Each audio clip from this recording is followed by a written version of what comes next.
Senator Mike Rounds of South Dakota is one of the 47 senators who signed that letter, and he joins us now from Washington. Good morning, Senator.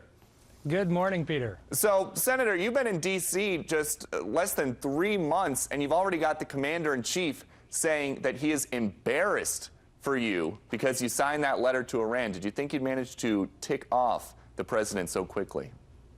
Well, I think in this particular case, they'd like to forget about what this is all about, and that is a fair negotiation with Iran in which they have to eliminate their nuclear weapons program.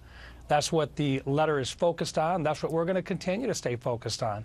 And we think that any agreement, any binding agreement, has got to come through the United States Senate, and we're going to stick to our guns. So there has been just an explosion of criticism from the administration and from the president's allies about this letter. They think basically that Congress is trying to run their own foreign policy. Why are you, normally foreign policy is left to the president, so why do you think that it's important to sign this letter? Foreign policy is left to the president with the exception of when there's a constitutional decision in mind. And in this particular case, when you're talking about a binding agreement, one that's going to stand the test of time, Congress does have a constitutional role. That's the message that we're trying to send. If we want this to be a good plan, it should be able to stand up to a constitutional vote.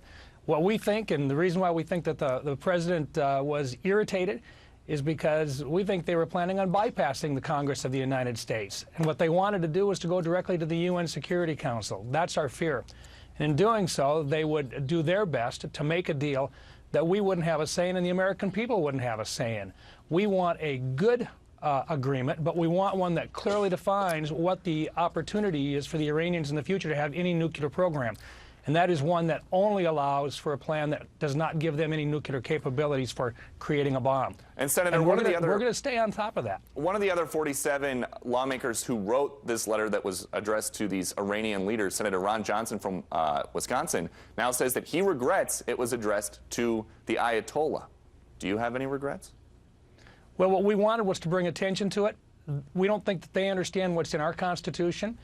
And what we did is we brought clear attention to the American public and to the people that are in Iran who might have thought that the president could make a unilateral deal that was enforceable, that's not the case, and that our Constitution requires a separation of powers, and it does require that the Senate approve treaties.